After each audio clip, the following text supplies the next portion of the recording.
Hello and welcome to the Equals for Palace podcast.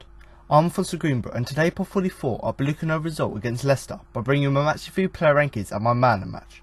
As well as this, I'm also going to bring you an exclusive interview with Sam Allardyce, Benteke and Townsend after the game. So let's begin.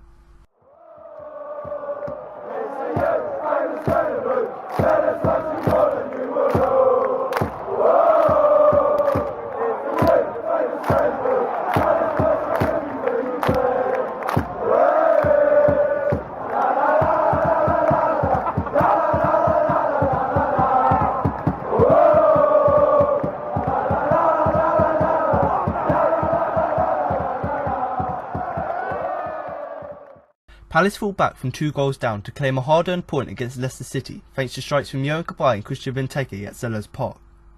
The Eagles had found themselves trailing at the break thanks to Robert Huth's early header, and Jamie Vardy then doubled that lead 7 minutes after the break to seemingly clinch victory for the Champions League quarter-finalists.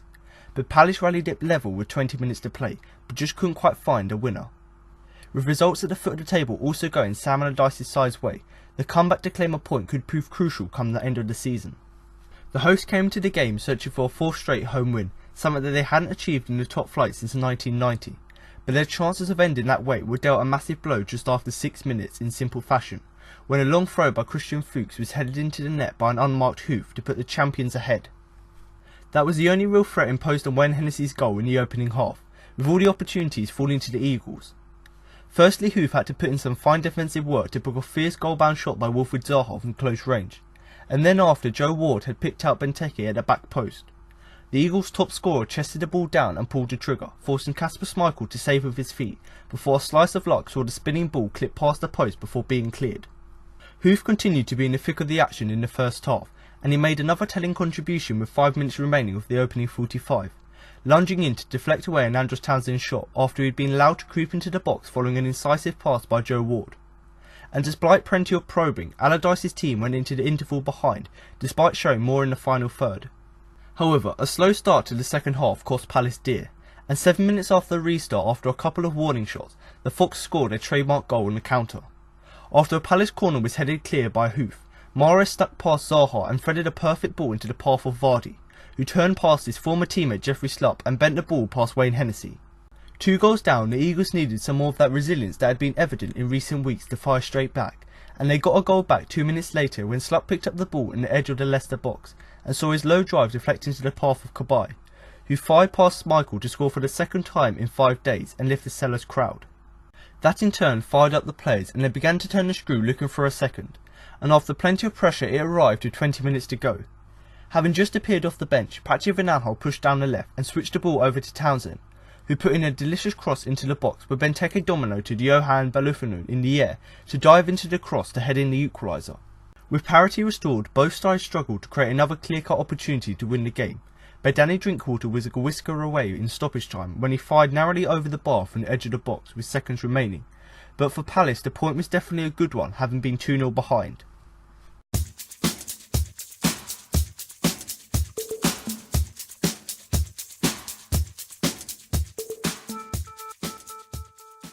Crystal Palace showed great character by fighting back from 2 goals down to collect a point against an informed Leicester City side. Now for some positives from the game. A 2-0 deficit in the past may have looked insurmountable, but Palace have developed a backbone and some bite. Where the players would have previously allowed their heads to drop, they instead reacted immediately and could have even gone on to win the game. Now for some negatives from the game. The defensive error which led to the opening goal was, according to Sam Allardyce, the result of players forgetting their roles.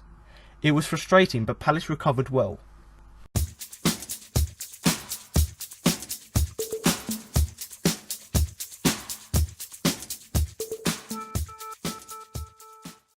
Crystal Palace produced a stirring fightback to deny Leicester City a second away win of the season on Saturday. The Eagles had looked to be heading for a defeat after goals from Robert Huth and Jamie Vardy put the Foxes 2-0 ahead at Selhurst Park, but goals from Yohan, Cabaye and Benteke helped Palace fight back to earn a share of the spoils. But what do we learn from the game? Here are 5 things. Number 1. Switching off. Leicester's opening goal was as simple as they come. A long throw into the box from Christian Fuchs and a glancing header from Robert Huth, who took advantage of some sloppy defending to score. It was poor all round from the hosts, and according to boss Sam Allardyce, the reason for it was as simple as the goal itself. The Palace players had forgot their positions. Number 2. After the Lord Mayor's show. Not for the first time in recent weeks, Palace failed to get going after a big win. It happened after they beat Chelsea 2-1 at Stamford Bridge, with the Eagles falling to defeat against Southampton. And it happened again here as Palace were lacklustre in the early stages, but Palace stormed into action in the second half and deservedly fought back for the point, and it could have even snatched all three towards the end. Number 3. The Leicester Sucker Punch. Sam Allardyce warned his players about being hit on the counter-attack by Leicester, but that is exactly what happened when the Foxes broke quickly from a Palace corner and Jamie Vardy did the rest, cutting inside slump and providing the finish. It was like watching the Leicester City of last year. Number 4. Cabaye's resurgence continues. Yohan Cabaye has been in fine form of late for Crystal Palace, with his goal against Arsenal the standout strike in a stellar display from the Eagles. And he was at it again here, scoring in successive games for the first time since October 2015, as he made it 2 goals in a week. Number 5. Benteke is banging form again. Having gone 13 games without a goal for Crystal Palace, Christian Benteke has now scored 3 goals in his last 4 games for the Eagles, and he fully deserves his goal against Leicester, having flourished in a physical battle against Robert Huth and Yohan Benteke. And his form has not gone unnoticed by Crystal Palace boss Sam Allardyce, who is full of praise for the Belgium international.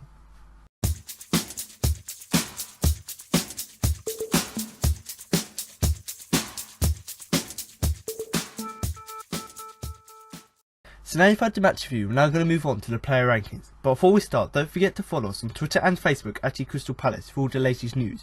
And for all you Facebook users out there, don't forget to check out our Facebook group so you can join in the latest discussions, read the latest news and post your own opinion. So like I said there, if you're on social media and you do want to get in contact with us, then of course do follow us on both Twitter and Facebook, and you can find both of these pages by using the @Crystal Palace.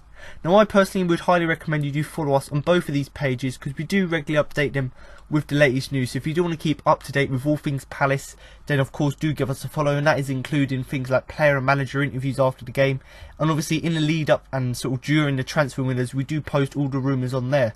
So if you do want a place to get all the latest news, all of the transfer rumours, player interviews, then do give us a follow on both Twitter and Facebook at Crystal Palace so you can get all of that put into your feed, so obviously you can keep up to date. And to be honest, obviously on Twitter I think that's been quite popular of late, and that's actually Twitter polls. So we do occasionally post Twitter polls on our Twitter account, so if you do want to have your opinion heard in the poll by having a vote in what you think about the club or what you think about the subject, then do give us a follow so when it comes up on your feed you get the chance, the opportunity to vote in the poll, to have your opinion heard. And even if you don't want to vote in it, of course do drop a comment below on the Twitter post with your opinion, and do the same on Facebook. If you want to share your opinion on something, drop the comment below on the post. And obviously if you're on Facebook, of course follow our main page. I personally would highly recommend you do join the Facebook group, which I'm actually a member of. So if you do ever want to contact me, of course you can contact me via my Twitter at the CPC podcast. You can contact me in the YouTube comments. But if you do want another place to contact me, then of course go on to the Facebook group at the CPC at Crystal Palace group, and obviously do go on there, follow the group, because on there quite a lot of fans do go on there to post your own opinion. You know, they post pictures from the game, post their opinion about how they thought the players performed, about any decisions in the game, or anything they saw in the game which they want to share with other people. And that's a good thing really about the Facebook group, in my opinion. You know, you can go on there obviously to post your own opinion so other fans can see it, but also you can see what other fans had to say about the game, and you can comment on that and compare it to your own opinion. And that's what I really like. I personally am a member of quite a lot of Facebook groups because I like to hear and see what other fans thought about the game. So like I said, if you do want another place to obviously see others' opinions, but also if you want to do get in contact with me, then of course do join the Facebook group so you can put your post on there of what you thought about the game. And you know, even if you don't want to share something about the game, if you did have a photo of the game or a video from the game, a picture of the Homesdale Fanatics banners, or maybe you wanted to share your own news or article you found, then of course do go on to the Facebook page or the Facebook group, do follow us on there so other fans can see it. And I certainly do like to comment on what other fans had to say. And obviously if you do want to find any of these social media groups and pages, then of course do check all the links in the description below on iTunes, Acast and YouTube, and that's obviously if you can't find it using the @ And obviously, if you are listening to the podcast on YouTube, obviously guys listening on Acast and iTunes can't do this, but of course you can drop a comment below the video with what you thought about the game, and just, you know, who you thought the best player was for Palace, the standout player. And the only reason I want you to do that is the same with the Facebook group, because I want to hear your own opinion and other fans want to hear what other fans have to say. And you know, in the last few weeks I've actually set a challenge to the listeners for those who don't want to put a comment below the video about the game. You know, I want you to list your player ratings. So of course I give you my player ratings throughout the podcast, giving you my ratings of all the players from 1 to 10, with 1 being the worst and 10 being best. What I want you to do in this podcast, in the YouTube comments, is drop below your player rankings. So you going through all of the players in the game, the starting 11 and the substitutes, and giving them ratings from 1 to 10, obviously of how well you thought they performed throughout the game. And the only reason, like I said, I want you to do that is so I can hear your opinion and see whether you agree with the ratings I gave the players, and whether you thought all of the players had as good as the performances as I personally thought. And I certainly know from having seen this on previous podcasts, it's a really good way for people to share different opinions, because you can see where the disagreements are about how well players performed and how people perceive players' performances. But even if you don't want to do that and drop your player ratings, like I said, if you do want to drop any comment below the video about the game, whether it be the display by the Homes of Fanatics, anything about the game, do drop it below in the comments below so I can read it and so other fans can see it as well. And you know, it is a really good thing, I must say. The thing about comments and the thing about Facebook group is it's a really good way to share your opinions so other people can see it. And you know, man of the match, things like that, who you thought had the biggest influence, things like this are really good things, because it's something that I myself like to read about, but also I'm sure that other fans like to do it. But like I said, if you do want to keep up to date with all things Palace, news articles, player interviews, then of course don't forget to follow us on both Twitter and Facebook, join the Facebook group, and don't forget to subscribe on YouTube. But enough of that, now to move on to the player rankings. But before we start and go into the player rankings, I must say that I've been on a family holiday over the last 2 weeks, and that's why I haven't been able to record a full podcast, and that's obviously why the podcast is coming out a few days later than usual. And that's because I was obviously on a family holiday, and A, I wasn't able to record the full podcast, and obviously B, I wasn't able to upload it to YouTube, iTunes and Acast. So obviously, instead of giving you my sort of full player rankings, where I give you the sort of the player rating from 1 to 10, the summary, the description, and obviously where I give a little bit of a description and I explain the player's performance, all I'm going to do this week, obviously as I didn't really have a lot of time to record whilst I was on holiday, all I'm going to give you is just the player rankings and obviously a small summary of their performance, just to give you an idea of how they performed throughout the game. And obviously that's obviously, like I said, because I didn't really have a lot of time during the holiday to record it, that's why I tried to make it short as possible, so I could A, enjoy my holiday, but also so I could put the podcast out there. And that's obviously because of doing that, obviously the podcast is shorter than usual. But still, if you do want to hear in a little bit more detail, you know, my opinions on the players and how I thought they performed throughout the game, then do drop a comment below on the YouTube video, or do contact me on Twitter at the CPC Podcast.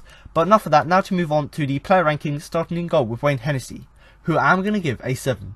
Should have done better with Leicester's second goal, but had a decent game otherwise. The left back Jeffrey Slupp, who I am going to give a 7. Handled Jamie Vardy's pace for most of the game, but could have done better for the second goal. Centre back Mamadou Sakho, who I am going to give an 8. Made a few excellent tackles throughout the game and continues to provide an ensuring presence to the back line. Centre back Martin Kelly, who I'm also going to give an 8. Developing into a solid centre back choice for Palace, having struggled to fit in as fullback for so long. Right back Joe Ward, who I am going to give a 7. As with Slupp, faced up to the pace of Leicester well. Defensive midfielder Luka Milivojevic, who I am going to give an 8. Had some difficulty in the first half with his passing, but his defensive work allowed Palace to build attacks throughout the second half. Attacking midfielder Yohan Cabaye, who I'm also going to give an 8. Another game, another goal for the French international. His work in the attacking third was excellent. Central attacking mid Jason Puncheon and captain, who I am going to give a 7. His desire is an example to others in the team, driving Palace forward throughout the game. Being critical, he should try to take more shots from the positions he takes up. Right wing Wilfried Zaha, who I am going to give a 7. Despite having a frustrating game, he showed intent throughout and produced a number of opportunities for others to score. Striker Christian Benteke, who I am going to give an 8. Benteke's work rate has improved significantly under Allardyce. He is now a constant threat, and his goal, leaping over Yohan to head in, was an example of just how powerful he can be. Left winger Andros Townsend, who I am going to give a 9. A ceaseless performance of energy and tenacity. It was his defensive work in addition to his attacking play that was noteworthy. He's shown the quality that Palace fans expected to see when he first signed. Substitutes Patrick Van Aanholt, who I am going to give a 7. Showed some excellent touches throughout his 20 minutes on the field. James McArthur, no rating. Brought on to ensure that Palace respected the point, and they did just that. So now you've heard the player rankings, like I said at the beginning, do comment below with your player rankings so I can compare my opinion of how I thought the players performed to your own opinion. And obviously other people can see your opinion and see whether they agree with your opinion as well. And that's what I want to see on the channel. I want to see a little bit of sort of discussion in the YouTube comments. And the best way to do that, I think, in my opinion, is to comment below with whether you do agree firstly with my player rankings and whether you thought that I rated all the players fairly, and then also do comment below with your opinion so obviously other fans can see it. And I personally, obviously you hear my opinion in the podcast, but I want to hear what you guys had to say, so do drop that below in YouTube comments, or like I said at the beginning, do contact me on Twitter at the CPC podcast. But just to go over sort of a little bit of a summary of the game, because I didn't really give you that much description into the players' performances, obviously as I didn't have time to record the podcast. You know, we didn't start the game well, and that was very evident when you watched the highlights. But for sort of the last 20 minutes of the first half, you know, and for basically the second half, we played really well. We were the better team, and you know that's what Allardyce set us up to do. Sorry. So obviously when we went 1-0 down and 2-0 down, Sam Allardyce kept the tactics the same. Didn't sort of park the bus to make sure we didn't concede anymore. He kept going with the same game plan to make sure we can try and get opportunities. And fortunately for us, we ended up scoring the 2 goals and drawing the game. And you know, that just credit to Sam Allardyce, the fact that he's made Palace a very good team now by setting us up right, so we've got the character to fight back into the game. And personally, that's what I liked about the game. You know, we went 1-0 down, we went 2-0 down, but we still kept the same game plan because we were attacking them so well that eventually one of the chances was going to go in. And fortunately for us, the 2 chances we took, they went in the goals, and luckily for us that meant we went on to draw the game. But if you do want to see replays of the goal, I've uploaded a video to the channel called "This Mentality is Unstoppable," so do check out that video. Obviously share it on Twitter, Facebook, etc. But do have a look at that video so you can see the different goals we've scored in this game against Leicester. But you know, previously under the likes of Alan Pardew, this team sort of would have allowed our heads to drop. So when we went 1-0 down, we conceded an early goal within 6 minutes. The players' sort of mentality would have been, we've lost the game now, and they would have let their heads drop. But on Saturday, the way that Sam Allardyce has organised the team, they showed some backbone and they showed some bite. So they showed the bite by getting back into the team. And you know, under Pardew, we wouldn't have reacted, and like I said, our heads would have dropped. But under Allardyce, he's made sure that the players react immediately. They kept going with the same game plan, and eventually, you know, we got the goals. And to be honest, with the pressure we were putting on and with the game plan we applied, we could have even gone on to win the game. So that just shows how good of a performance it was. The fact that, yes, we conceded quite early on and didn't really start well, but after sort of maybe 30 minutes, you know, we started to get more into the game. And, you know, we had that right reaction. So when we scored the goal, we had the correct reaction. So we went on to put pressure on Leicester and obviously scored the 2 goals. But all round, in my opinion, it was a very good display from the boys. But all that's left for me to say is that the hunt is on.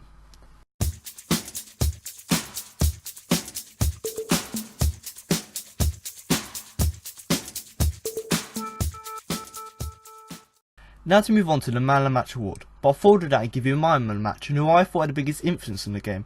I'm now going to give the results of my Twitter poll. So if you do want to vote in next week's Twitter poll and have your opinion heard on who you thought the best player was, and obviously the player with the biggest influence in the game, then do head over to my Twitter account at the CPC podcast. So do give me a follow on there, because my account is very similar to Crystal Palace in the fact that I post the latest news on there, I post when all the latest videos come out, I post Twitter polls. So do give me a follow on there if you do want another account to get all your Palace information and news from. But certainly do follow me mainly so you can vote in the Twitter poll. But in this week's Twitter poll is a pretty good comeback win for Palace. You know, it wasn't the best display in the fact that we were 2-0 behind by about 60 minutes, but the fact that we had that character, that sort of determination to come back into the game to draw it, shows how good the performance was. But unlike the game against Arsenal, where I probably could have put the whole team on the Man of the Match shortlist, there were 4 in particular players that stood out for me more than the others in the game against Leicester. So they were Mamadou Sakho, Andros Townsend, Wilfried Zaha and Christian Benteke. So just to go on the Twitter polls, there is actually this week a joint 4th place, and that is Mamadou Sakho and Wilfried Zaha, both on 4%, so congratulations to them. In second place with 15% of the votes is Christian Benteke, which means the winner of this week's Man of the Match poll for the game against Leicester with an outstanding 77% of the votes is Andros Townsend. So congratulations, Andros, for winning the Man of the Match award, but you don't get a trophy or certificate, but you do get my sincere congratulations on what was a very solid performance from you, and one that maybe, you know, got us back into the game. But just to go through why I've put all of these players in there before I do give you my own personal Man of the Match. You know, Mamadou Sakho here, we know how good he is defensively, and then once again he was that colossal rock at the back, you know, keeping the goals out. And you know, he couldn't, looking back at the replays, yes, there was a little bit of disorganisation for the first goal, but for the second goal, Leicester scored. It was a good counter-attack goal. Couldn't really do anything other than that. So, Mamadou Sakho kept us in the game and made sure that we were able to get back into the game and get the draw. Andros Townsend, obviously, he's won it by a country mile, the Twitter poll. But, his attacking threat, yes, he didn't get any assists in the game, but his attacking threat down the wing. Oh, sorry, he did get an assist, but he didn't assist both of them. But he got one assist for Benteke. Lovely run to the byline to get the cross into Benteke. Lovely accuracy to get it just beyond the far post so the keeper can't get it. And just about the right height so Benteke can get it. Other than that assist, he got the attacking threat he had throughout the game. He kept running down the flanks, tried to keep cutting inside, tried to get involved in play down the middle by passing the ball. Everything about Townsend's play was excellent. And considering he won the Twitter poll last week, it's just credit to him that he's continuing his form. And I must say, like I said when I gave you the player ratings, he's one of the players who significantly improved under Allardyce. Wilfried Zaha didn't have one of his better games, and considering the high standard he's set himself now, this was one of his down games.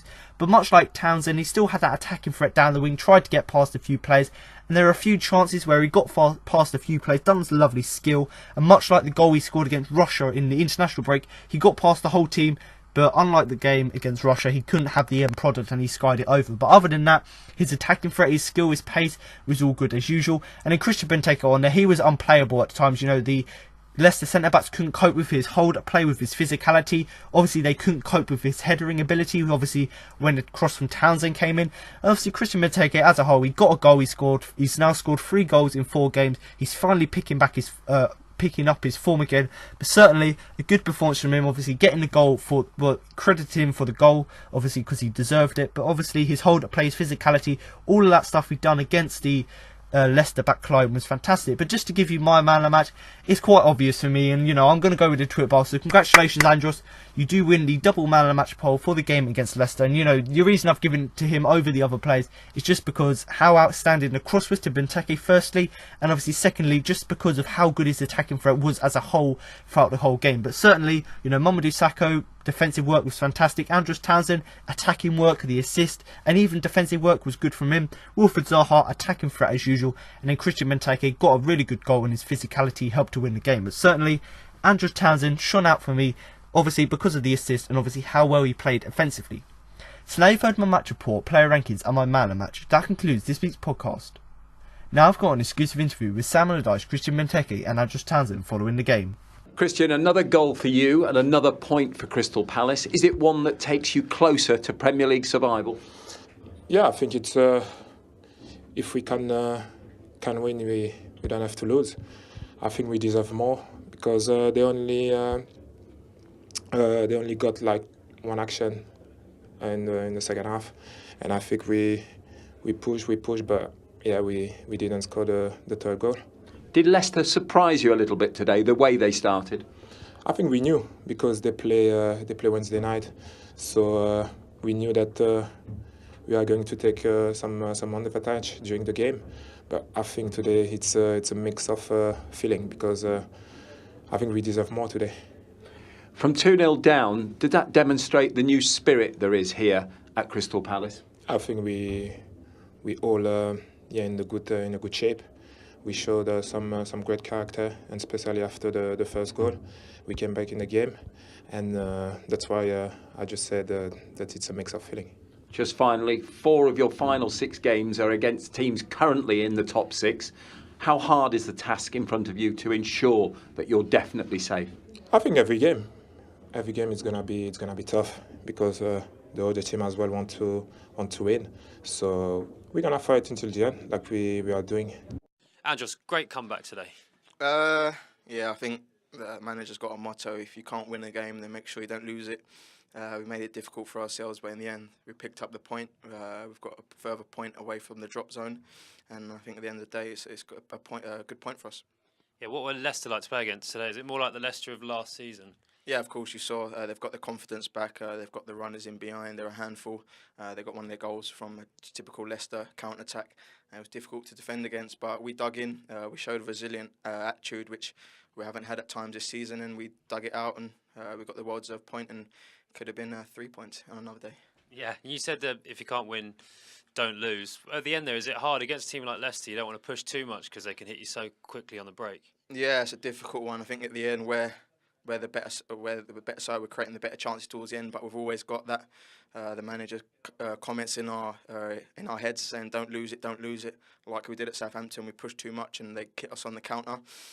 So in the end, we kind of didn't know whether to stay or go, and in the end, we saw out the draw. You took a knock in the last game, but it didn't seem to affect your energy today. No, it was just a heel problem. I still felt a little bit, but once the adrenaline's going, you just forget about it and you end up just running it off. Is it great playing out there in front of the fans at the moment? It seems like a really good atmosphere, really positive, and they've definitely taken to you. Yeah, the fans have been incredible ever since that Sunderland game. I think they arrived, the next home game they arrived at 2:30, and they were singing their hearts out from 2:30 to the end of the match. So that gave us a massive lift, and for myself as well, I've turned a huge corner. I remember Swansea game, getting booed off by sections of the crowd to now getting standing ovation. So no, they're incredible at times when they're on your side, and hopefully we can keep on our side for the rest of the season. Sam, taking into account other results and the fact you were 2-0 down, are you happy with that point today? I'm delighted. You could almost feel the point as a win when you're 2-0 down, and I think that all the Palace fans go home happy. So you go 2-0 up and draw 2-2, they go home pretty miserable, and so would we. But fight back, fighting spirit and determination, and the will not to accept the defeat is brilliant from the players. The response was tremendous today, so I'm delighted about the mental side of the players is very, very good at the minute, and that is forging and the performances out of them, as well as the ability they've got. And arguably, we could have actually won this game because we put that much pressure on Leicester today. Obviously disappointed, particularly in the first goal, when we didn't mark Robert Huth on the long throw, and we practiced it here yesterday. But overall, the result is a big, big one for us, and it keeps us going in terms of 5 wins, only 1 defeat and 1 draw in the last 7, and I think that speaks volumes for the players and what they've achieved over the last 7 days. And the point is vital with such a big week coming up for us. We've Liverpool on Sunday, no rest until we play Tottenham on Wednesday, and then little or no rest again before we play Burnley the following Saturday. So this point was the vital one. As the other teams have lost below us, we get that extra point away from them, because next week could be very tough for us. We may, come out with a point or 2 here and there. If we come out with a victory anywhere, that would be fantastic, but it's going to be a real tough week. You expecting any more players back? We saw Patrick Van Aanholt make a return today. I think James Tompkins and perhaps Lorit Remy should be fit, and obviously Mama can't play at Liverpool next week, so we need our centre halves back. We need the players fit if we can. We need to have valuable substitutes coming off the bench and making a contribution. So I think that the more players we get back fit, and with the running of 6 games, the more results we can pick up.